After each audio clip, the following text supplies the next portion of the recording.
Izin aja kan ya. Izin para kiai semua. Astagfirullah, astagfirullah.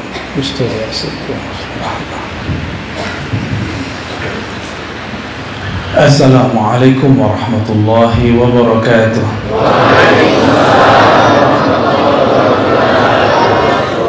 Alhamdulillahilladzi an'amana bini'amil islami wal imani wal ihsan. Asyhadu an la ilaha illallah wahdahu la syarika lah. Wa asyhadu anna Muhammadan abduhu wa rasuluh. Allahumma salli ala sayyidina Muhammad wa ala alihi wal mahdi khalifatihi wa sallim. Allahumma inna natawajjahu ilayka binabiyyika nabiyyina Muhammad ya sayyidana ya Rasulullah. Inna natawajjahu bika ila rabbina fashfa' fina fa'awsilna ila rabbina fa'awsilna ila rabbina fa'awsil kulla salikin kulla man qala la ilaha illallah bihaqqika inda rabbika ya sayyidi ya abati ya abana ya aba arwahina ya sayyidana ya Rasulullah. Al-Fatiha.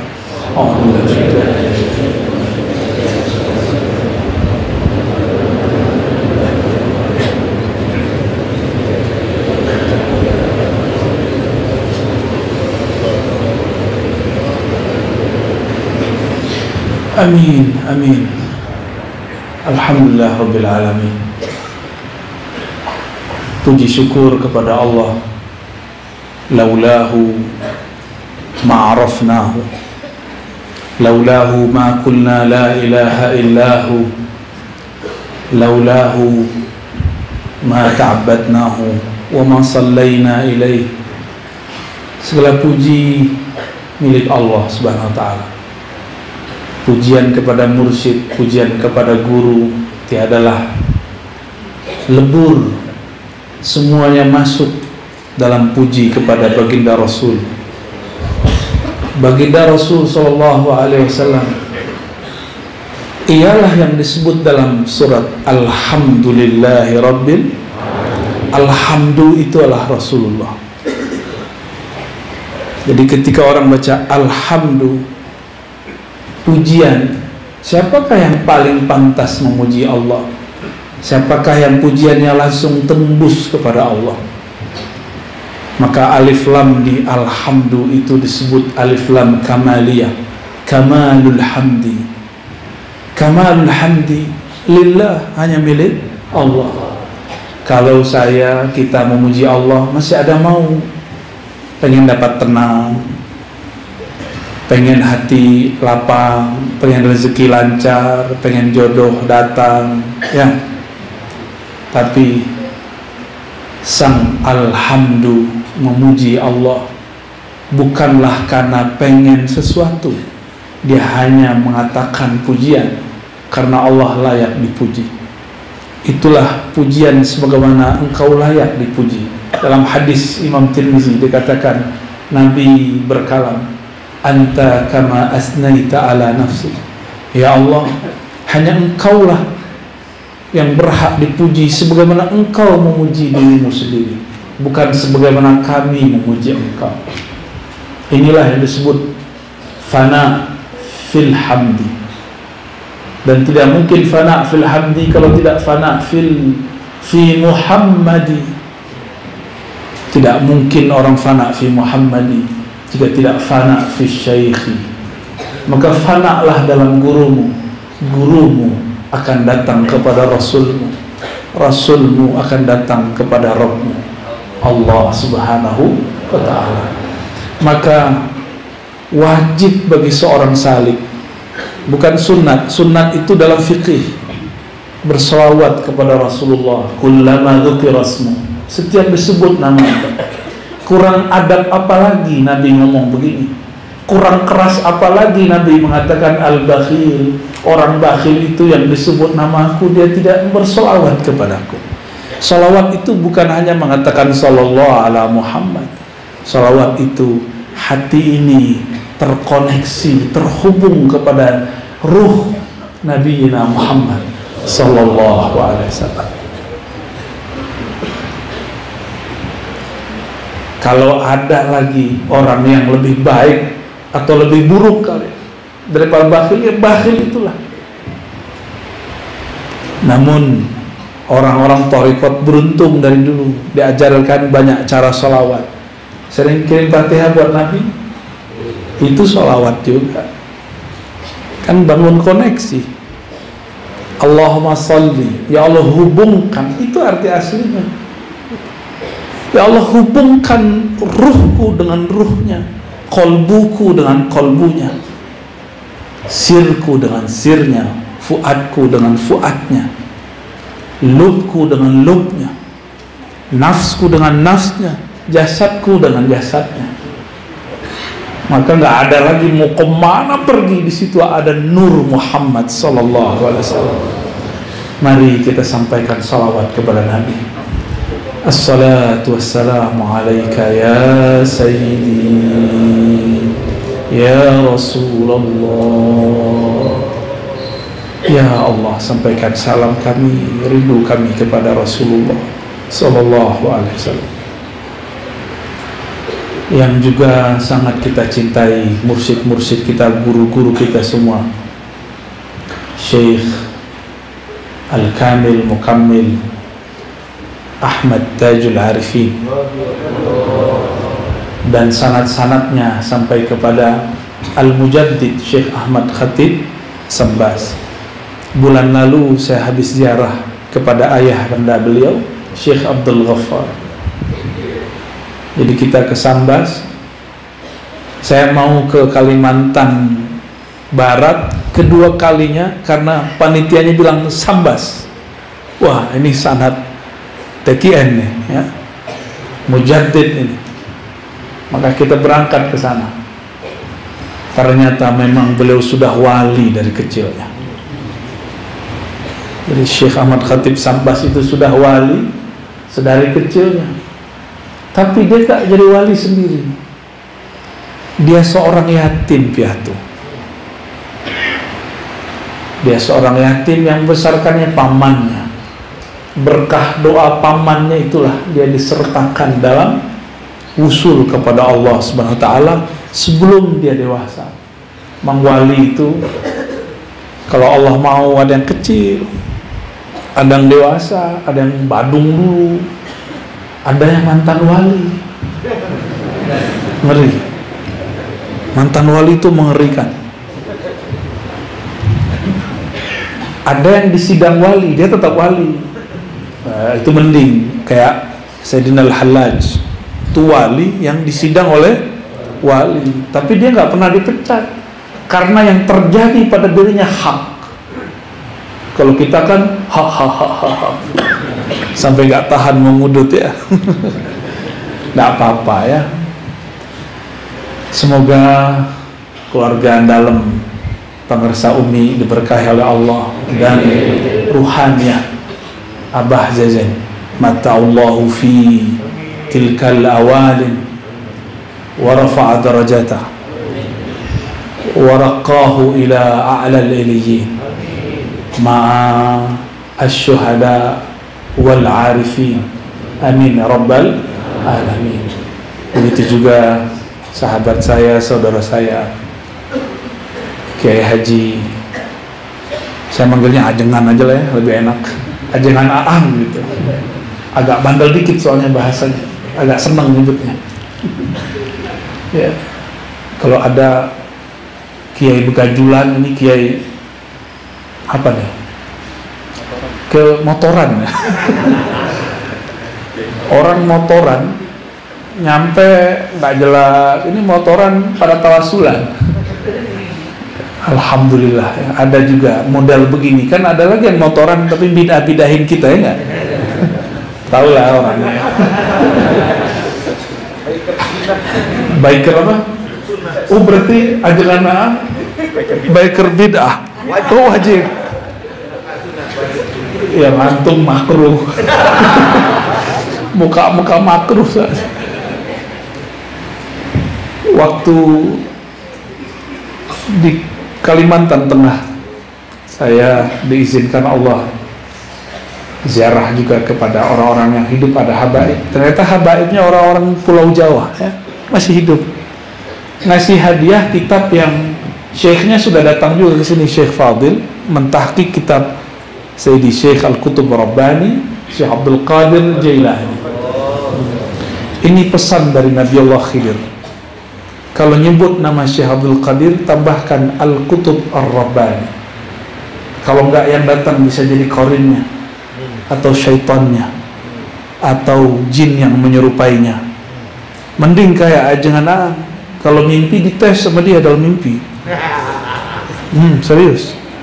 Oh, ini baru qadiriyah asli. Jadi orang kalau sudah bertorikoh, torikohnya para aulia, dalam mimpi pun dia sadar. Dalam mimpi pun dia bisa ngetes yang ngaku-ngaku. Ada ngaku mursyid sama dia. Iya. Boleh dites. Kan di alam itu setara semua kita. Boleh kita ngetes ya. Gak penting orang gelar mursyid di sini. Kalau bullshit di sana. Mending jadi salik biasa tapi nama harum di langit sana. Mau? Masa gak mau? Aneh aja yang soal antum gak usah. Saya tertarik baca bagian pertama dari Maqamul Ma'rifah saja. Ini untuk membuka. Apa kata beliau? Ma'rifatur Rahman a'la maratibir rijal wa asma ma lahu salikun raqa. Ini sudah cukup. Mengenal Allah Ar-Rahman a'la maratibir rijal, itulah makom tertinggi para rijalullah. Rijal-rijal Allah boleh juga disebut kekasih-kekasih Allah, orang-orangnya Allah. Kenapa nggak disebut nisa Allah? Karena rijal bukan lagi berarti maskulin, laki-laki. Rijal itu artinya pejuang-pejuang Allah. Karena yang diwajibkan berjuang, berjihad di jalan Allah itu rijal. Perempuan yang menghangatkan dapur di rumah, doa-doanya sama dengan jihad. Maka jadi perempuan jangan sedih. Yang sedih jadi kita nih. Ada sahabat Hanzalah, baru malam pertama ada perintah berjihad. Karena dia rijal, dia langsung mengatakan ke istrinya, "Dek, izinkan abang berangkat." Istrinya juga wali Allah. Jika ini panggilan Allah dan Rasulnya, aku relakan abang kembali kepadanya. Kembalilah Hanzalah, belum sempat mandi wajib. Maka ia dimandikan oleh Sayyidina Jibril. Itulah satu-satunya orang yang dimandikan langsung oleh Sayyidina Jibril. Semoga kita nanti dimandikan oleh beliau. Maka jadilah rijal, jadilah pejuang-pejuang Allah. Dan pejuang-pejuang Allah ini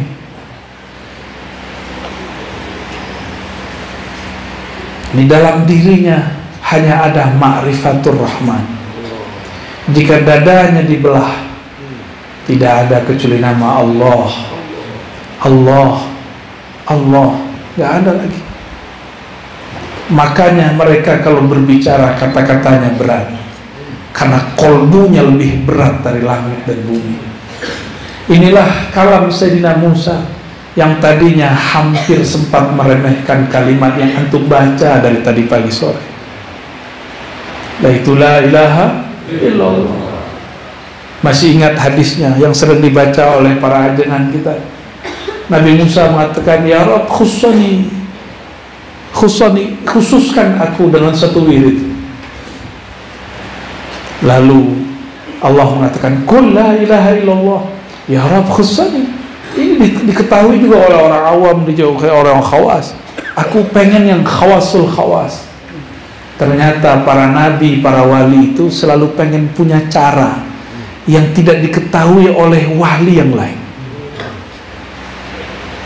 Maka wali itu punya sir dia, punya asrar dia, bainahu wa baina rabbih, yang tidak mungkin dia ifsya, dia sebarkan. Walhasil Allah kemudian menegur Nabi Musa, "Hei Musa, itu kalimah jika kau timbang dengan langit bumi masih lebih berat, la ilaha illallah." Jadi lafaz Allah dibuang, la ilaha illa, maka isbatlah Allah. Itu sebabnya di akhirnya kita zikir khafi. Inilah yang diajarkan oleh Maulana Syekh Ahmad Khatib Sambas, supaya qalbu itu berat. Maka perhatikan mursyid-mursyid yang berzikir khafi, kalam-kalamnya berat. Namun ingat, jika kalbu belum dibersihkan dari penyakit-penyakitnya, jika di dalamnya ada penyakit kibir sombong, penyakit yang dulu pernah ada pada Thariqat Azaziliyah, masih ingat? Tahun lalu ya?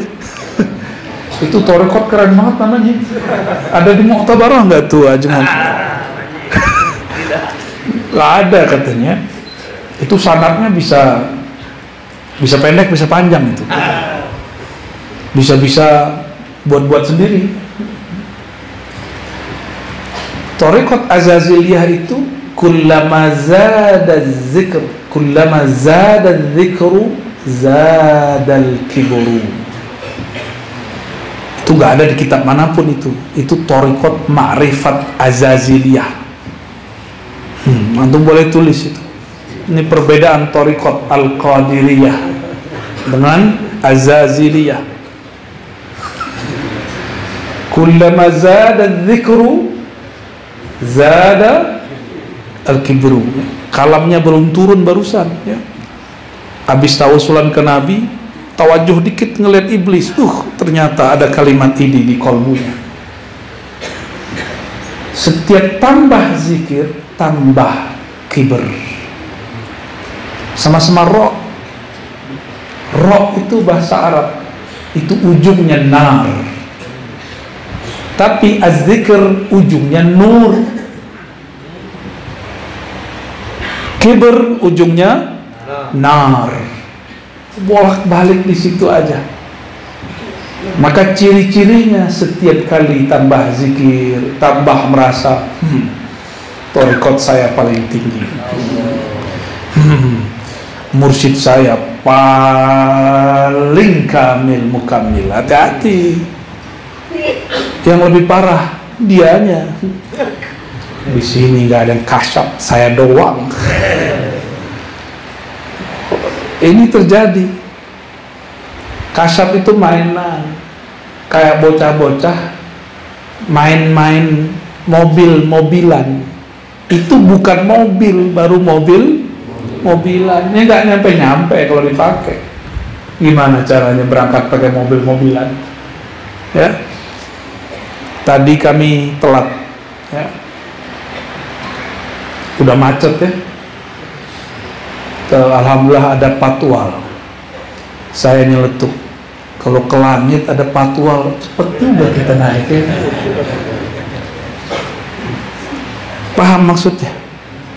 Orang bersanad itu kayak punya patwal. Kalau antum bersanad, minggir semua tuh ya. Ini rombongannya Syekh Abdul Qadir datang. Buka jalan. Kalau masih salih, kalau masih murid, tetap dibuka. Cuma ada yang jumawa saat dipatwalin. Lihat kita, ada yang patwalin, yang lain gak ada. Ada juga begitu. Keren juga thariqat kita ya. Gitu ngomongnya. Seperti orang yang bangga ada di patwal. Dia nggak sadar saat ada di patwal ada orang yang harus minggir. Jika nggak penting-penting amat jangan ambil. Ini terjadi banyak. Baru cuma di patwal udah merasa dirinya sesuatu. Jadi kita jalan tol pun ke langit belum selamat. Karena kebanyakan zikir-zikir kita semua baru pada taraf mukasyafah. Mukasyafah hanya tembus sampai ke kolbu. Itu pun kalau tinggi, ya. Sampai ke kolbu udah hebat. Rata-rata baru di nafsiyah. Maka latifah yang 7 itu belum tentu latifahnya kolbu. Siapa tahu itu kolbunya kolbu nafs, kolbunya jiwa. Siapa tahu itu ruhnya bukan ruhnya ruhnya yang ada dalam sir. Siapa tahu itu baru ruhnya nafs. Kalau nafs, masih ingat suluknya nafs? Jiwa itu selalu merasa jumawa. Nafs itu ada satu makna di dalamnya, ada nun. Nun itu ada alif yang disembunyikan, yaitu ana. Maka orang-orang yang nafsiyahnya belum dibersihkan sebelum zikrullah, bertambah zikir, bertambah girang dia dengan mainan-mainan nafsiyahnya. Di nafsiyah itu ada kaitan dengan tubuh yang disebut turabiyah. Ini tubuh kita kan turabiyah. Jisim itu namanya jisim turabiyah. Sedangkan jin disebut jisim nariyah. Malaikat punya jisim juga, disebut jisim nuriyah. Yang paling sempurna dan lengkap itu jisim kita, jisim turabiyah. Karena turabiyah ini baru berbentuk seperti tubuh kita setelah dicampur-campur di semua anasir. Jika dulu anasir disebutkan 4, apa aja 4 itu? Air, api, avatar. Bid'ah bener ente. Kita bukan thariqat avatariyah, kita enggak. Orangnya di belakang. Oh gitu, oh iya ya. Aneh pengen diajak terbang ah. Iya ya. Kok baru kepikiran gitu. Beda ini aja, beda ukuran badan. Yang ono kurus, yang ini keres. Baik.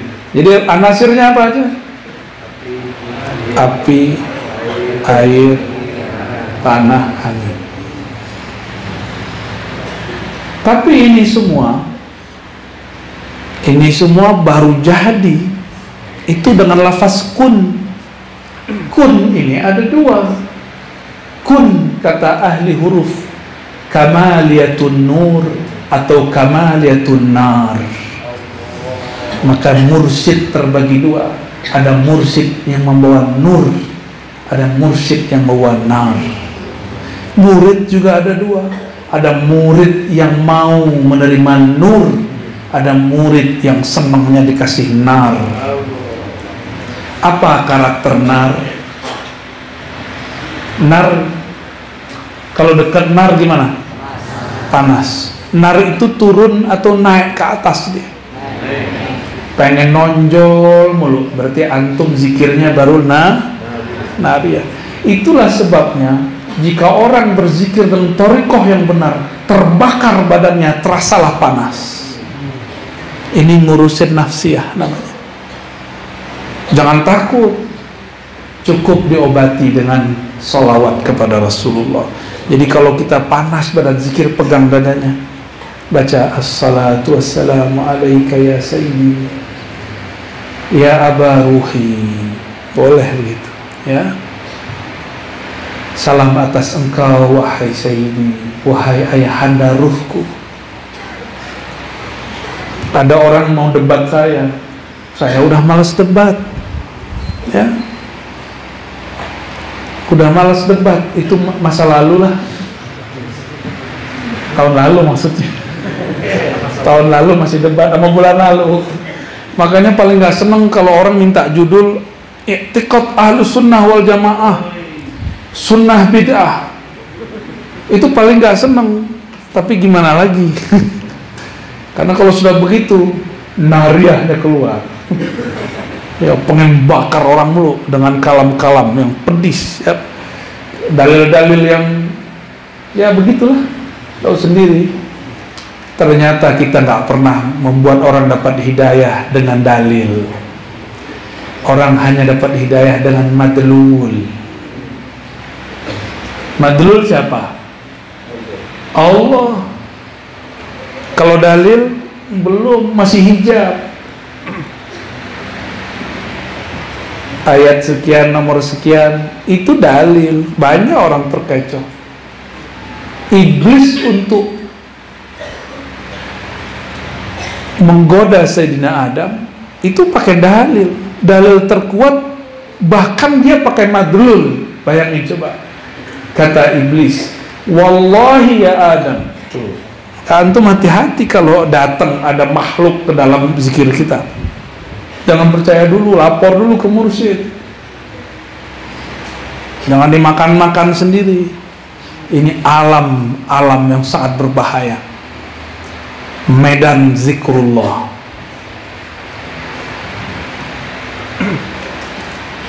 Kalau itu terjadi, dikit, disimpan, gak usah diceritakan. Takut nanti jadi nariyah, suka pamer. Ya, di sini ada bab afatul auliya, afatul arifin. Gila sekali di kitab ini. Kok dia tahu wali bisa dipecat ini dari kitab ini?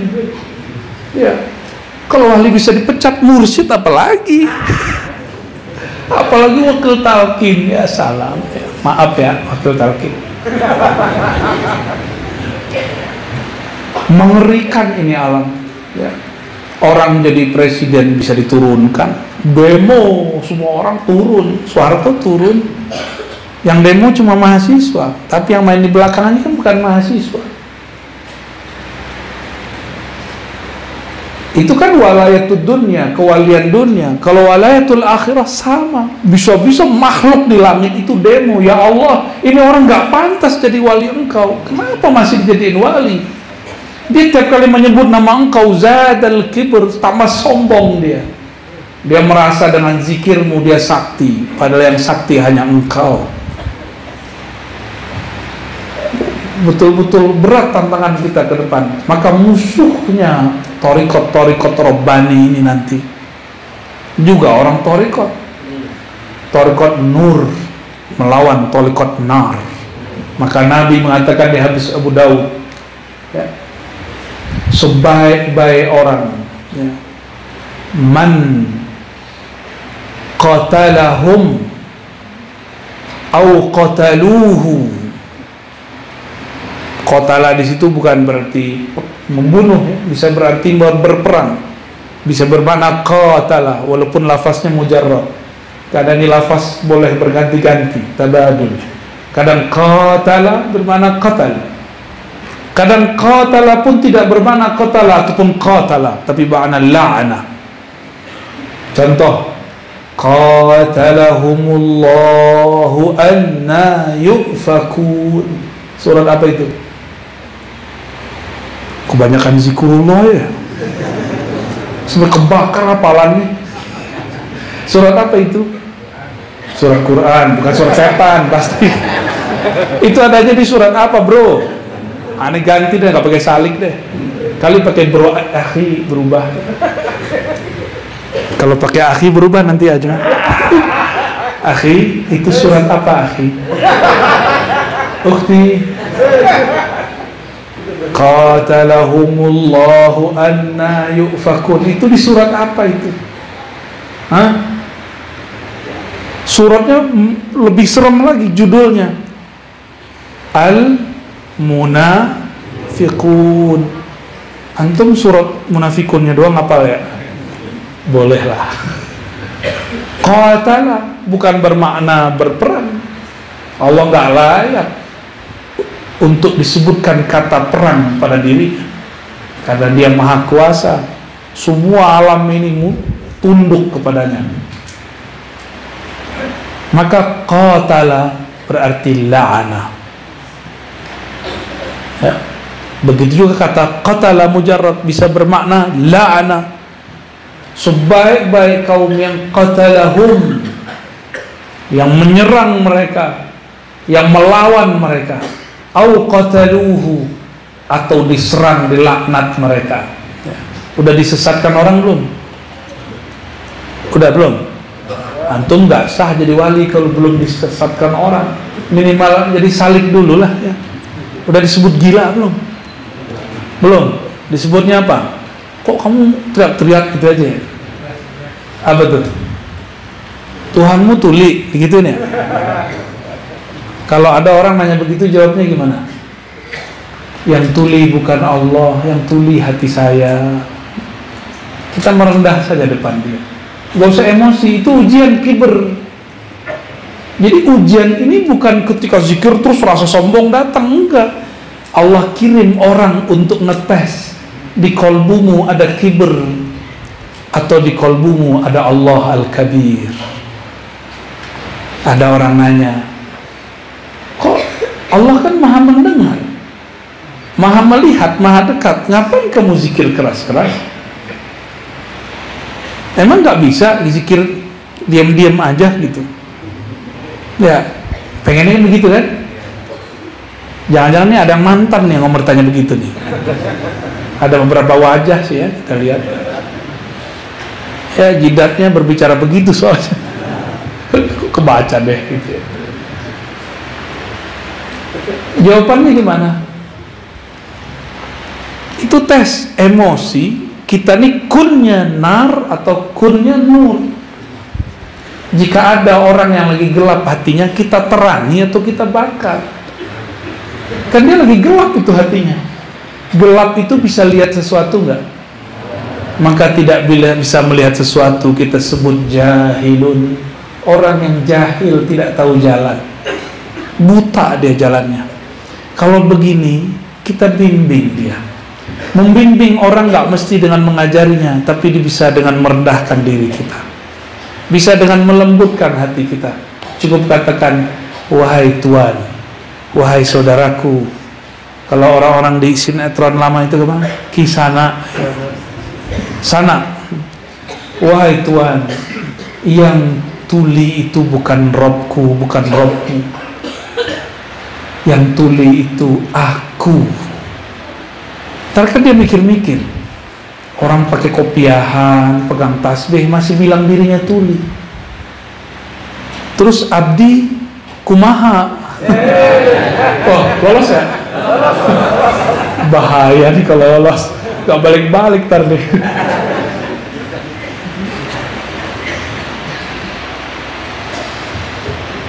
Maka hadirin para salikin, salikat, kita ini dalam kitab Al-Ghunyah disebut murid. Tapi jangan lama-lama jadi murid, harus segera jadi murad. Kenapa guru kita menurunkan satu kalimat, Ilahi anta maksudi, supaya para murid ini naik pangkat, naik kelas jadi murad. Zikirnya tetap la ilaha illallah 165. Di Jakarta ada menara 165, tapi nggak tahu zikirnya itu atau apa ya. Bersana atau tidak saya nggak mengerti, yang penting dia menjulang tinggi. Ternyata di ujung kota ada menara yang sebenarnya. Disinilah tempatnya. Menara 165 itu di sini. Dari tadi awal saya datang, ya Allah, ini kayak Ramadan tiap hari rasanya.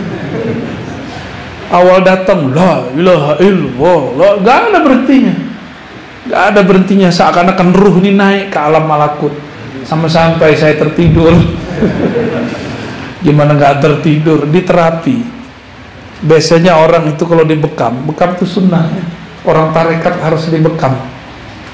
Mau ngamalinnya? Nabi naik Mi'raj ke langit.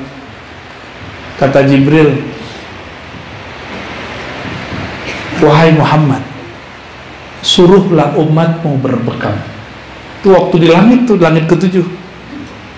Maka disebutlah bekam itu Dawa'us Samawi. Ad-Dawa'us Samawi, pengobatan langit.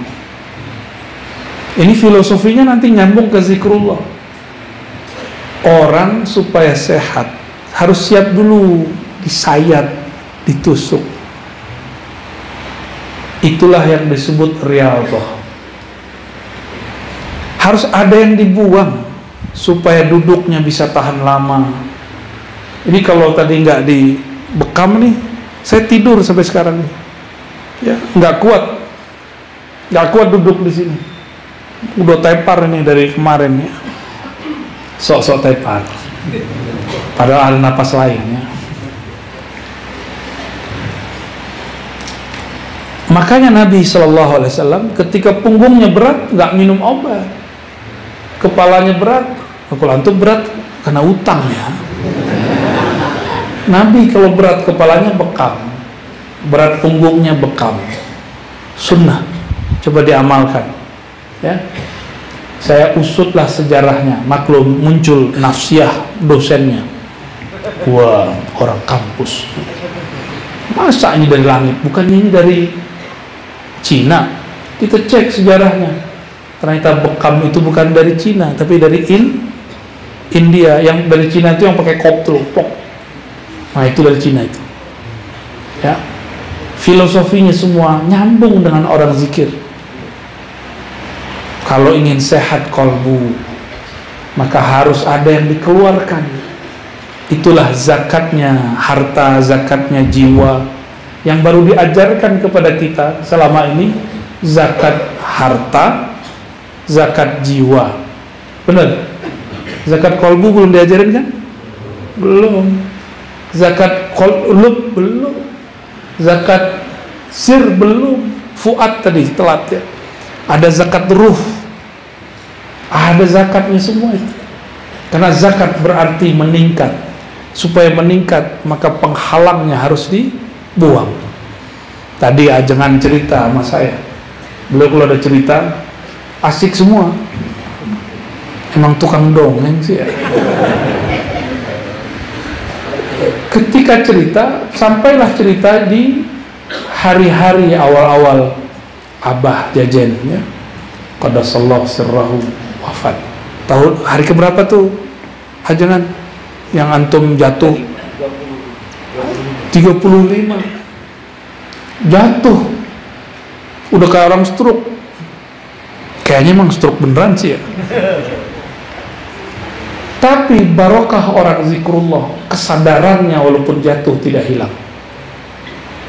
Tiba-tiba dapat apa tadi, gunting, ditancepin ke pembuluh darahnya, muncrat darah, baru bisa gerak. Emang begitu, supaya harta itu ngalir sehat, bagi hartanya, supaya la ilaha illallahnya tembus ke kolbu, maka kolbu ini harus siap korban. Apa yang dikorbankan? Nafsiyahnya. Karena penghalang seseorang dari kolbunya adalah dirinya sendiri, itu nafsnya. Ini yang paling berat. Maka la ilaha, jangan bayangkan tepekong, berhala, itu mau kejauhan. Ilah itu ananiyah dalam dirimu, kedirian engkau. Engkau yang merasa membaca, engkau yang merasa bertorikot, engkau yang merasa bermursyid, bahkan engkau yang merasa mursyid, engkau yang merasa kolektor ijazah. Ada kolektor ijazah sini? Bolehlah ya. Menglaku ijazah di langit, tidak laku. Kalau nggak masuk nama kita ke dalam kolbu Nabi, kita nggak terima di langit. Hatta Nabi Muhammad SAW, nama Muhammad kan banyak. Naik ke langit, ditanya oleh Khazinus Sama, man ma'ak? Jibril, di belakangmu siapa? Bersama kamu siapa? Itu Muhammad. Muhammad yang mana? Masih protokoler biasa. Karena masih bawa jasad. Nabi Muhammad pasti pakai jasad. Kata Sayyidina Jibril, qad bu'itha ilaihi. Itu Muhammad yang dapat bi'tsah. Langsung merinding Khazinul Jannah. Dia kan sholawat kepada Rasulullah. Oh, ini yang saya tunggu-tunggu. Silakan lewat. Jalan masuk. Maka kalau kita belum punya nama ruh, wafat sudahlah guru kita, zikir tidak banyak, maka yang bisa mengangkat itu sholawat kepada Sang Muhammad sallallahu alaihi wasallam. Maka tariqat salawat itu tariqat mustaqil. Kalau saya menyebutnya ini tariqat azaliyah, bukan azazil. Azazil pakai ain. Ini thariqat azaliyah. Apa dalilnya? Innallaha wa malaikatahu yusalluna 'alan nabi. Itu aja dulu. Sesungguhnya Allah itu hadis atau qadim? Hadis atau qadim? Dicipta atau mencipta? Apa yang dimaksud qadim? Man la yasbiquhul adabu, yang tidak pernah tidak ada, yang ada sebelum kata ada, bahkan ada sebelum kata tiada, bahkan ada sebelum orang yang tahu istilah ada. Ribet kan? Emang ribet kalau belajar sifat 20. Maka lebih enak belajar la ilaha illallah. Itu lucu itu kitab saya kan pengajar kitab As-Sanusiyah itu Dusuki. Capek-capek debat kolal Mu'tazilah, kolal Jabariyah, kolal laki lukula kala, sampai jadi lakula kita baca kitab. Di ujung kata mu'alif, semua yang saya jelaskan itu terkumpul cuma dalam 2 kalimat. Sedih saya baca kitab ini. Di prank, oh ntar marah nih Syekh Sanusi. Sorry Syekh Sanusi, umat akhir zaman disebut ikhwan ya. Bolehlah ngomong begini ya. Apa kata beliau? Semua yang saya jelaskan itu terkumpul dalam kalimat 2 aja, la ilaha illallah Muhammadur Rasulullah. Tapi beliau pun tidak memberikan kaifiatnya. Begitu adabnya. Padahal Imam Sanusi ini imam wali Allah, pangkatnya sampai kepada kutub, tapi dia tidak beberkan karena dia tahu ini kitab bukan kitab tasawuf, ini kitab pondasinya tasawuf. Kaifiatnya nanti baca ya, ambil dari kolbunya para wali. Jadi sebenarnya metode mengambil jalan zikir dari pusar ke ubun-ubun itu harus diambil dari mursyid yang hidup. Kalau enggak, takutnya nanti seperti kawan saya. Dulu di kampung kami ada thariqat Samaniyah. Samaniyah ini gabungan Khalwatiyah dan Qadiriyah. Jadi Qadiri juga. Zikirnya sama seperti zikirnya Abah Anom, persis sama. Abah Anom itu kan bahasa Sunda. Kalau kami bahasakan ke bahasa Arab, Syekh As-Saghir ya, atau ya Syekh muda lah. Di kampung saya juga ada seorang Syekh yang umurnya hampir sama, bahkan ada yang lebih tua, namanya Syekh muda Abdul Qadim. Ada Syekh muda Abdul Malik anaknya. Bergelar, jadi emang orang-orang muda yang dapat gelar Syekh disematkan kata muda di depannya, Syekh muda. Dan mursyid kita itu kebanyakan jadi mursyid emang lagi muda. Saya punya guru dapat ijazah kemursidan, ada yang umur 20 tahun, sekarang umurnya 70 tahun lebih. Berarti sudah berapa tahun dia jadi mursyid? 50. Tapi kata dia, waktu saya ketemu marah-marah dia sama saya. Saya di sidang langsung, Ar-Razi, kenapa Abu ya? Gara-gara ente ini. Ada apa Abu ya? Kalau salah adab tolong ditegur. Gara-gara ente, aneh belum tidur setengah bulan. Loh maksudnya apa? Gara-gara ente ngaji di alam YouTubiyah tentang keharusan, kepentingan talqin zikir. Orang tiap malam minta talqin zikir sama beliau, nggak tidur-tidur 15 hari. Jadi beliau walaupun dia jadi mursyid lebih dari 50 tahun, nggak pernah serepot itu. Beliau marah tapi sayang sama saya ya. Seneng, antara seneng sama apa tuh, nafsiahnya bilang gua capek, tapi ruhnya girangnya bukan main. Inilah yang dia tunggu-tunggu dari zaman ke zaman, ketika orang-orang memburu talqin. Tapi di Sukabumi, orangnya suka langit. Mereka cari talqin tanpa perlu mendengarkan YouTube saya. Di sini dulu dari mana-mana orang sudah datang untuk bertalqin, bener nggak? Tanpa perlu ada itu kan wali YouTube, yang penting kan wali kutub. Kutu kupret.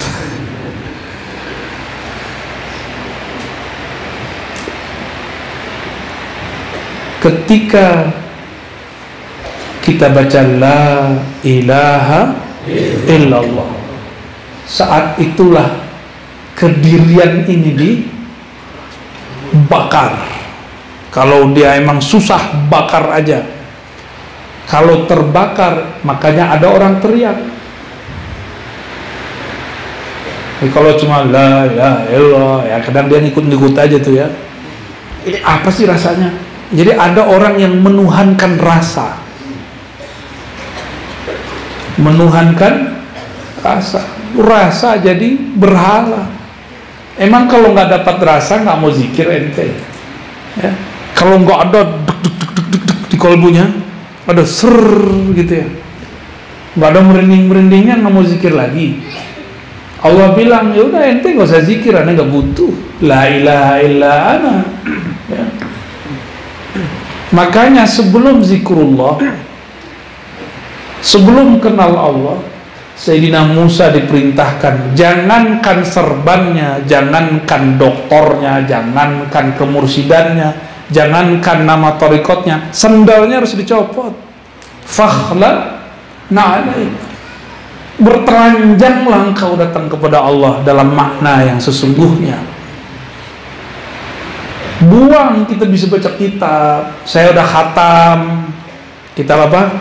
Alfiyah. Apa urusannya ente kata khatam Alfiyah sama zikir di sini? Nggak ada urusan. Ya. Banyak kok mursyid nggak hafal Alfiyah. Bahkan ada imam nggak pernah ketemu Alfiyah. Imam Syafi'i.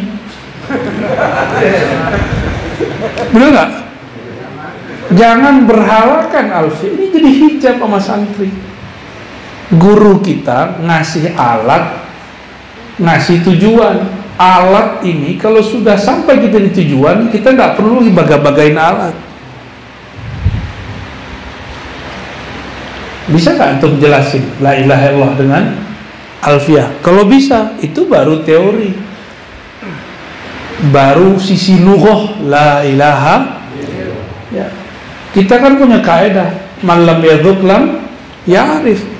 Yang tidak pernah merasakan la ilaha illallah itu, maka dia tidaklah disebut orang yang arif. Maka arif ini ada 4 tingkatannya.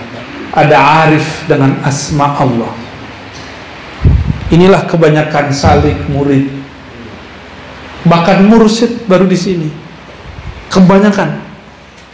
Maka mereka menyembah nama, menyembah angka, menyembah ritual, menyembah khalwatnya. Maka nanti cek aja kalau ketemu beneran tuh cerita ajengan lagi tuh, aneh didongengin, anehnya aneh percaya aja. Apa kata dia? Saya ketemu mursyid di sono, nggak usah sebut namanya ya. Si mursyid nanya-nanya, masya Allah, torikotnya antum apa gitu ya? Ngeri sekali. Dia nggak tahu yang ditanya macannya. Untung macannya sudah bertorikoh. Kalau enggak, langsung nyakar itu. Ketika dijawab, masya Allah, torikot saya Qadiriyah, Naqsyabandiyah, Abah Anom, Suryalaya. Kalau di tempat di luar sana, kalau orang sebut TKN Abah Anom, orang ngomongnya apa? Ah, torikot ente nggak ada suluknya. Kena dia ya, kena prank. Ternyata mursyid bisa kena prank. Akhirnya bukan jadi mur lagi, jadi bul jadinya. Ini akibat kena bul itu. Dia kira satu-satunya jalan kepada Allah cuma khalwat. ala mereka. Khalwat kan macam-macam. Ada 2 khalwat, kata Syekh Bahauddin, diambil dari kalam Syekh Abdul Khaliq Al-Gujdawani. Diusut-usut ternyata sanadnya kepada Sayyidina Balya bin Mulkan Al-Khidir alaihis salam. Apa kata beliau? Ada khalwah fil jalwah. Ada khalwah fil, apa artinya? Berkhalwat hatimu ketika tubuhmu dalam keramaian, kolbumu tetap menyebut, memandang namanya, meskipun badanmu berkiblat ke dunia. Begitu belum? Aneh aja belum. Jangan ketipu ya. Ini teman saya di prank juga sama mursyid saya, namanya Abuya Syekh Hasan Basri Al-Qadiri As-Samani An-Naqsyabandi. Kata guru saya ini, aku ini tidak punya keramat, aku ini ahli kitab, tidak punya keramat, nafsku masih nafs amarah, belum mutmainnah, nggak pantas jadi mursyid, nggak kasyaf. Itu yang datang rame hari Selasa malam Rabu. Saya waktu itu umur 13 tahun 14 tahun. Selasa depan benar sepi, yang datang cuma Ar-Razi dan Abuhu. Yang lain kita tunggu sampai jam 11, gak ada yang datang. Sepi itu zawiyah, sepi itu surau. Kenapa? Murid-murid ternyata menyembah keramat, mencari karomah. Ketika gurunya mengatakan saya bukan orang karomah, ada murid cari kasyaf, gurunya kebaca semua di hati gurunya, saya tidak ahli kasyaf. Beliau ngomong aku, kalau Ar-Razi, kalau Abah Zezen, Abah Anom, Abuya Hasan Basri itu tidak kasyaf, tapi dikasyafkan oleh siapa? Allah. Nggak ada kita punya kasyaf. Maka kalau ada mursyid mengatakan saya sahibul kasyaf, itu kasyful izar. Itu baru sahib. Tahu izar kan itu? Cuma santri. Mana nih yang nggak santri nih? Karena remen kita nih mantan pemabuk nih ya. Mabuk sama Allah. Ya. Izar artinya apa? Sarung. Ini pakai celana sih bid'ah. Kalau kasyful izar mah kita tiap hari ya. Bener kita nih ashabul mukasyafat.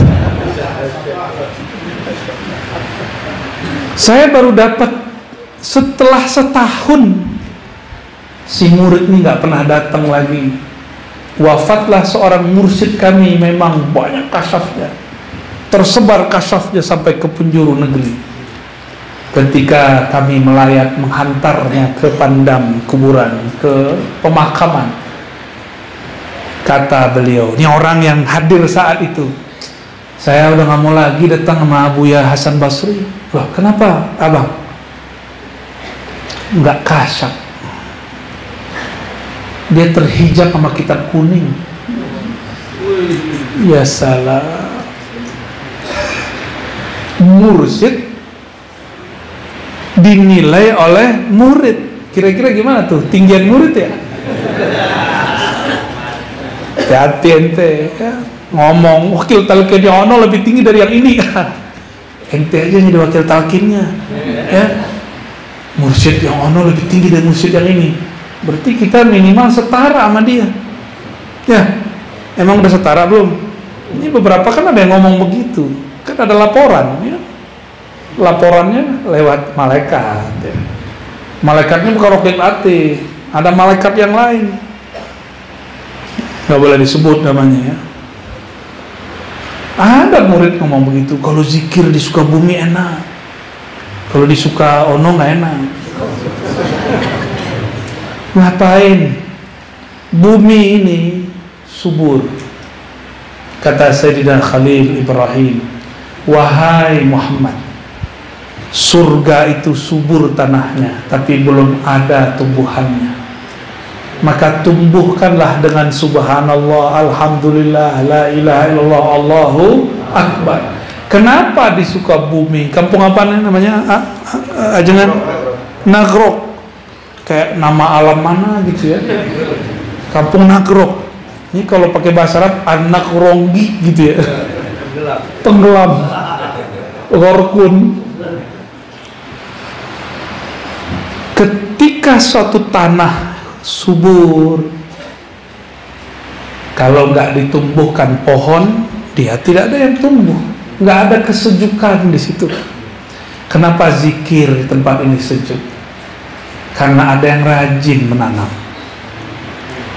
ada yang dititipkan lahan, dia tanam terus, tumbuhlah, bukan di ladangnya tanah, tapi di ladang kolbunya murid.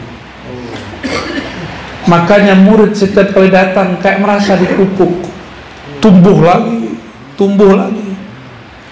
Kalau kita punya tanaman, tidak diurus, dia berbuah, tapi isinya angin. Kita punya padi, nggak pernah dikasih pupuk, nggak pernah kita bersihin rumput-rumputnya, nggak pernah kita airin. Apa yang terjadi? Hapak, hampa gitu kali ya. Cocok logi, cocok ya? Cocok, alhamdulillah. Hampa bener, nggak ada isinya. Dia berbuah, hanya enak dilihat, tapi tidak enak. Ketika diolah sedikit nggak bisa. Ketika dijemur ngambek, kabur. Coba lihat, ketika padi dijemur, maka berpisahlah mana yang bagus, mana yang tidak bagus. Bukan sebelum dijemur, diapain namanya itu? Ketika kita puter-puter pakai angin itu loh. Di tapian. Ini dapat kamus banyak hari ini. Masya Allah, Allah Maha Kaya. Bahasa sangat banyak. Di tapian ya. Itu udah misah.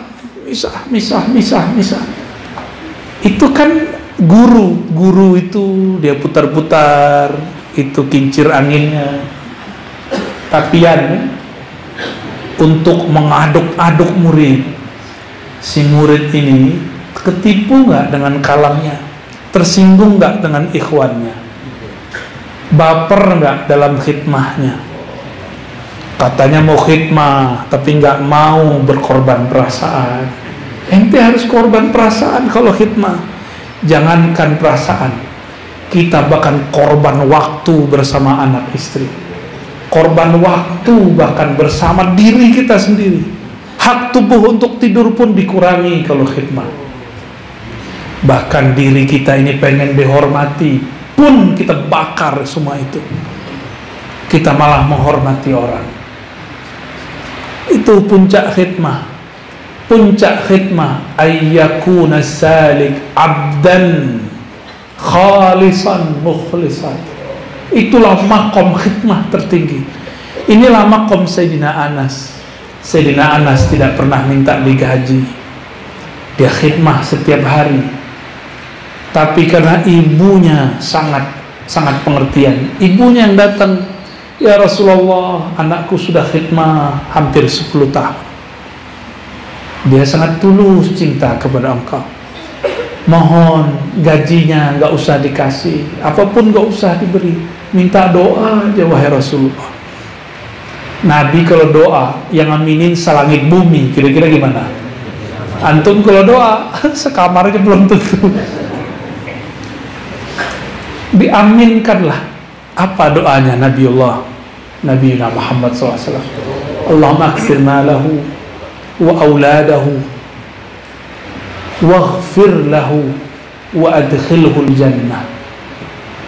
Ya Allah, ampuni Anas bin Malik, banyakkan anak keturunannya, berarti banyak juga harimnya, berat.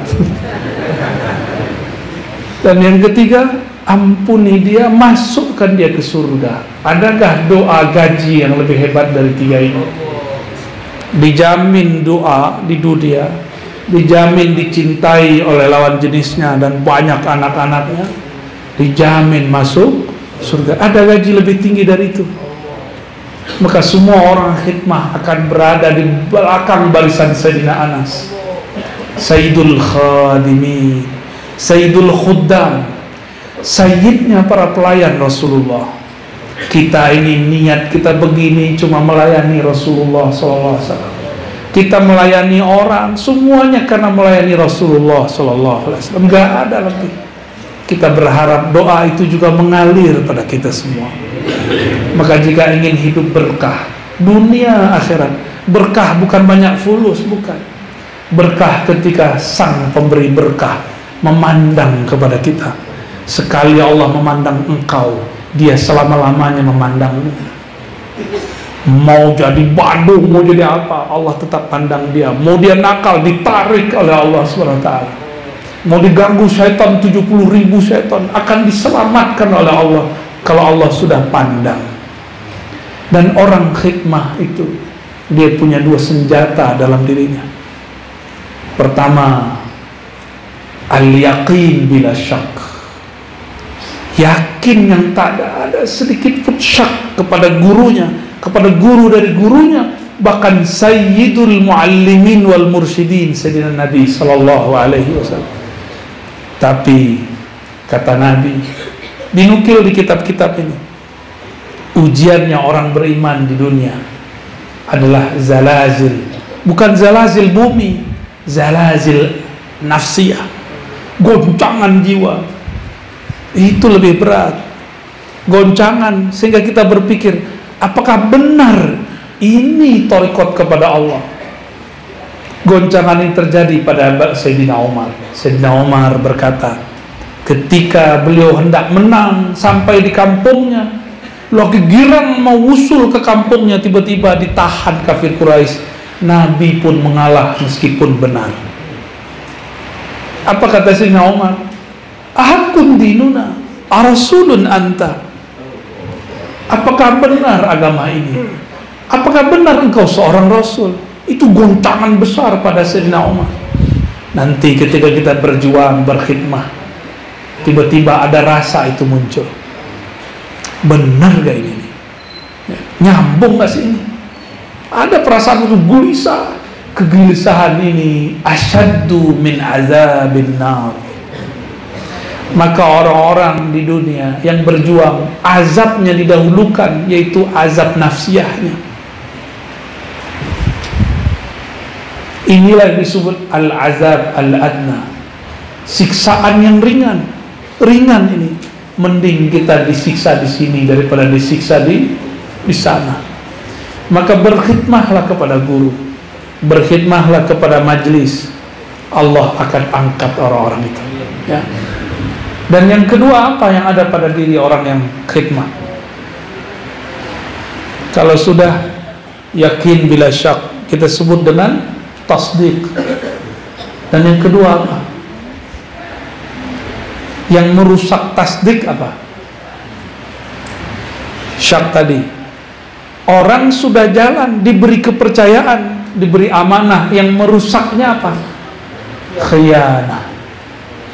Maka orang-orang yang sudah dapat ijazah zikir, udah dapat zikir-zikir asrar, sekarang dia punya tantangan berikut. Apa itu? Khianat. Ini yang paling berat. Banyak murid-murid khianat. Maka kembali ke cerita tadi, ketika majelis guru saya sepi, bertanyalah salah satu dari kawan saya yang masih bertahan tapi sesekali, wahai Tuan Syekh, itu kenapa Abuya mengatakan kemarin tidak alim, tidak kasyaf? Apa jawaban beliau? Persis yang saya katakan tadi. Kalau Buya Hasan Basri tidaklah kasyaf,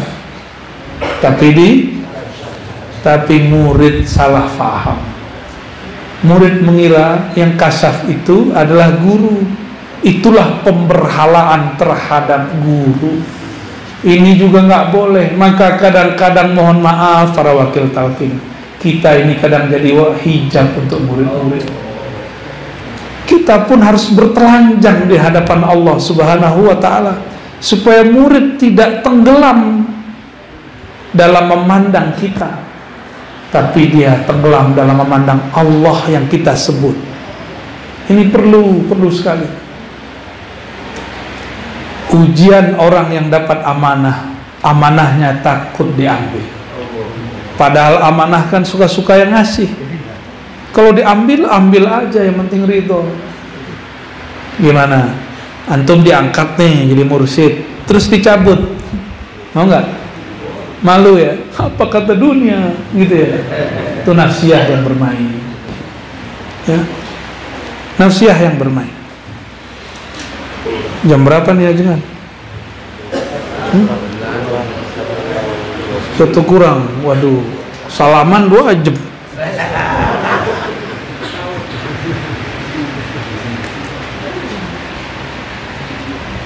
Ada satu yang bakal kita hidupkan nanti,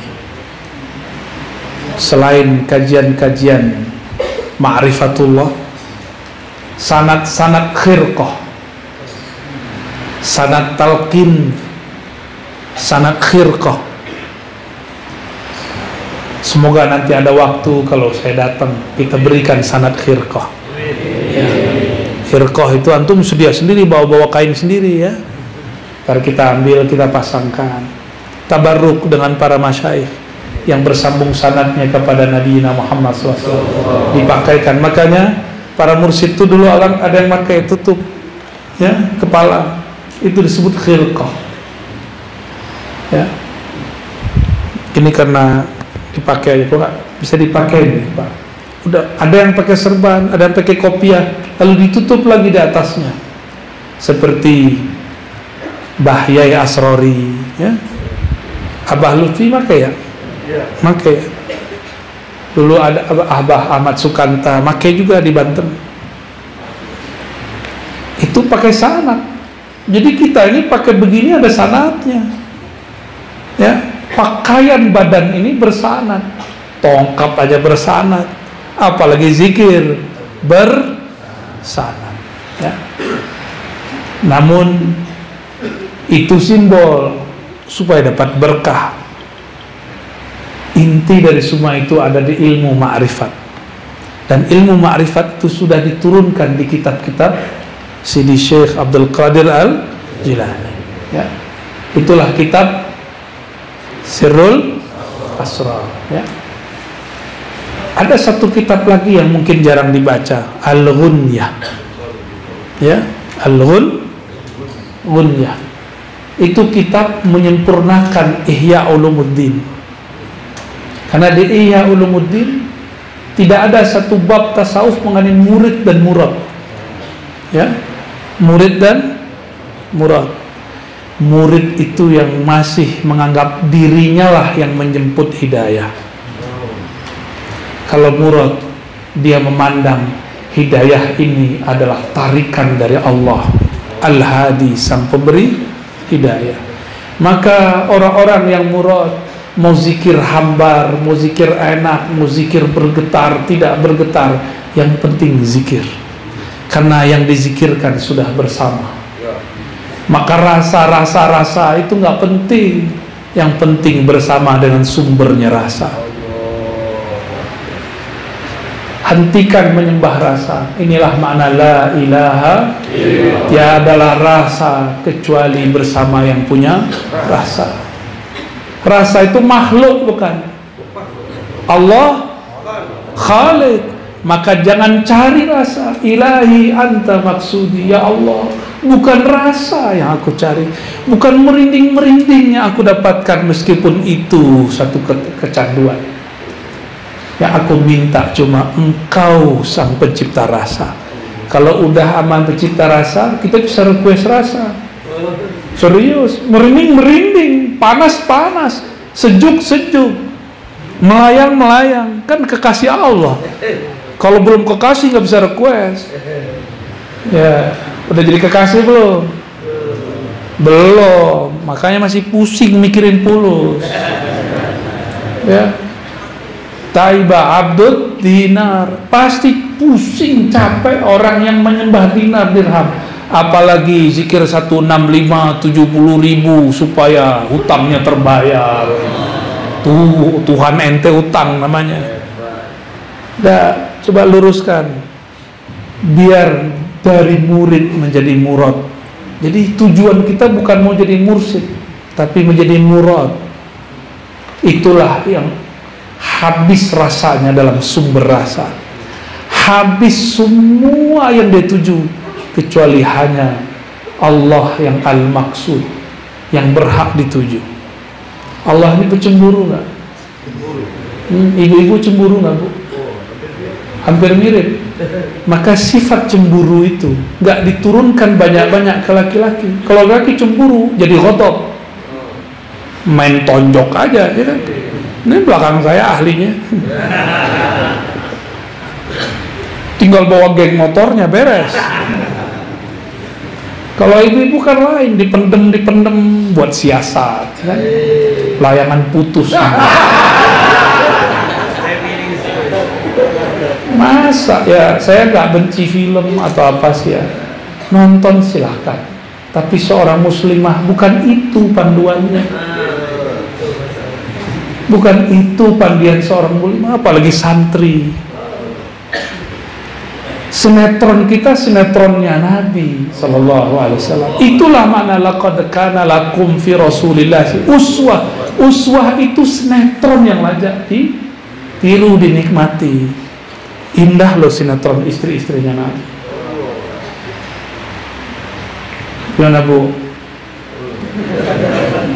Nonton aja, nggak apa-apa. Saya nggak mengharamkan seni kok. Silakan. Cuma nonton yang di dalam ini lebih enak. Makanya orang-orang ahli zikir nih, kalaupun nonton yang imajinasinya melalang kemana-mana, bukan imajinasi bumi. Itu baru imajinasi bumi itu. Beda ya tontonan kita sama mereka ya. Kalau antum sukanya apa? Tembak-tembak, gitu, atau kungfu. Abah Anom aja senang film kungfu, karena membangkitkan imajinasi. Tapi imajinasi kita beda dengan makhluk halus di samping kita ya.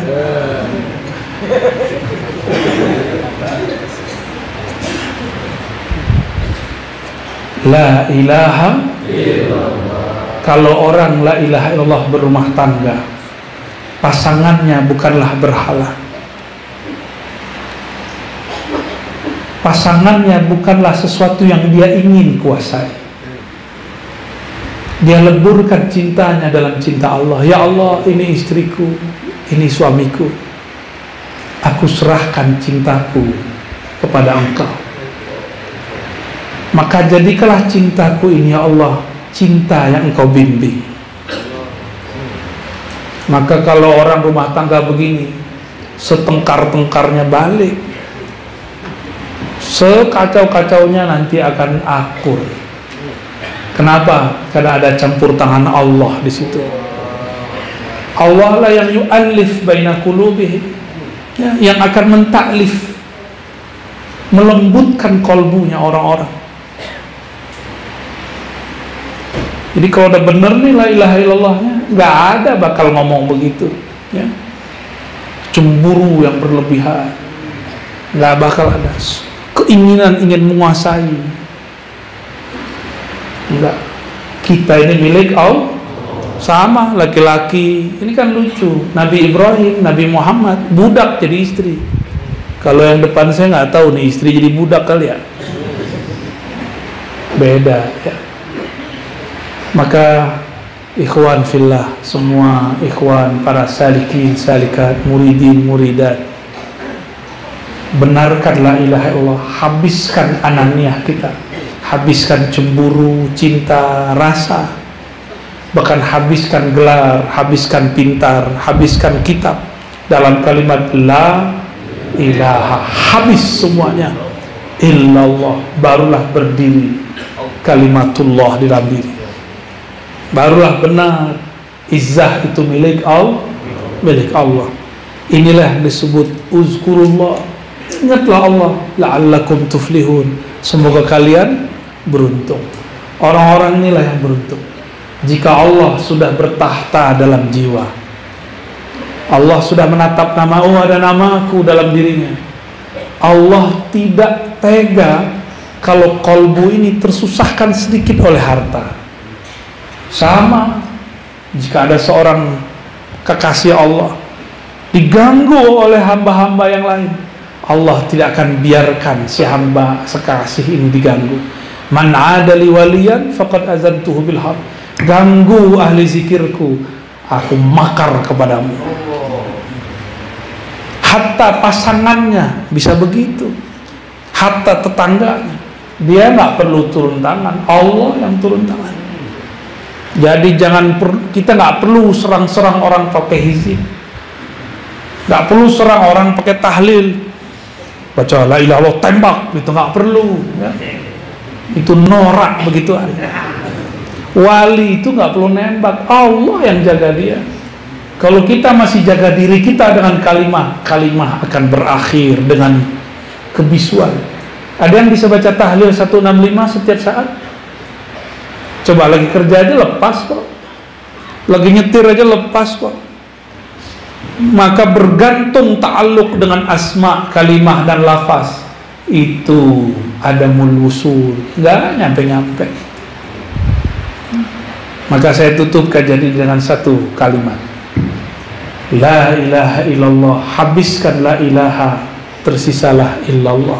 La ilaha itu nafi, illallah itu isbat. Kemukakan isbat, Allahu la ilaha illa hu. Putuskan dengan hu, karena hu itu adalah sir dari kata Allahu. Hu itu ketika dirimu hilang, ketika duniamu habis, yang ada hanya dia yang berdiri sendiri. Kul hu, ketika sudah hu baru ada Allah. Ketika ada Allah barulah terasa ahadiyah di dalam diri, baru disebut ahlu tauhid yang hakiki.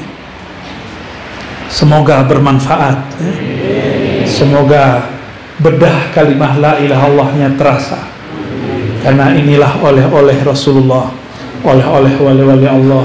Kita yang bukan siapa-siapa cukup menikmatinya. Nasallallahu bila ilaha illallah ayusabbita qulubana. Kita meminta dengan keagungan la ilaha illallah untuk menetapkan jiwa kita. Ya Allah, qalbu kami kosong, qalbu kami hampa, jiwa kami rusak, pikiran kami kotor, nafsu kami besar, nafsu kami tidak terkendali. Tapi Engkau ya Allah maha menguasai. Engkaulah Rabbul Alamin, Engkaulah penguasa jiwa kami, Engkau yang menguasai kolbu kami. Engkau jualah yang dapat memasukkan kalimah itu kepada kami. Fa'inna ya mu'in, fa'inna ya mu'in, fa'inna ya mu'in ala zikrika. Maka bantulah kami wahai yang maha membantu, tolonglah kami wahai yang maha menolong. Bukakanlah bagi kami wahai yang maha membuka, mudahkanlah bagi kami wahai yang maha memudahkan. Ringankan kalimah yang lebih berat dari langit dan bumi ini masuk ke dalam kolbu kami, sehingga lisan ini yang susah membacanya menjadi ringan membacanya. Kolbu ini yang kosong dipenuhi hanya nama Engkau. Ya Allah, izinkan nama kami lebur dengan nama-Mu. Kolbu kami menjadi istana nama-nama. Istana subhanallah, istana alhamdulillah, istana Allahu akbar, istana la ilaha illallah, istana la haula wa la quwata illa billah.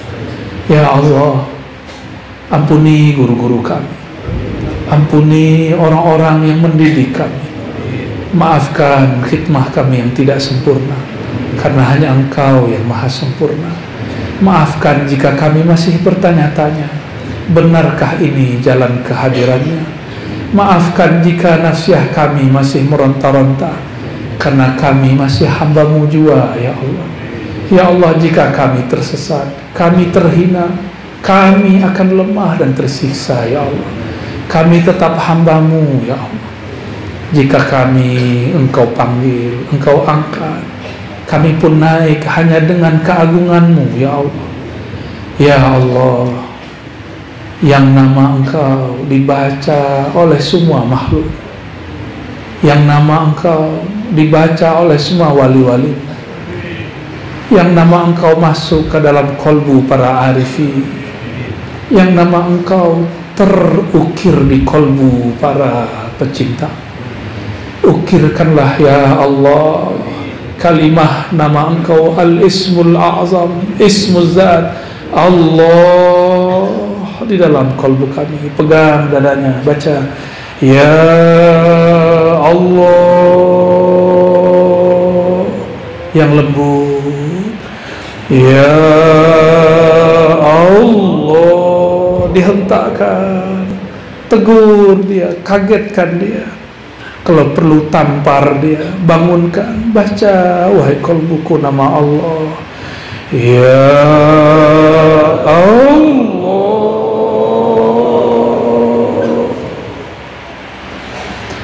Ahad Ahmad Muhammad Al-Mahdi. Al-Fatihah.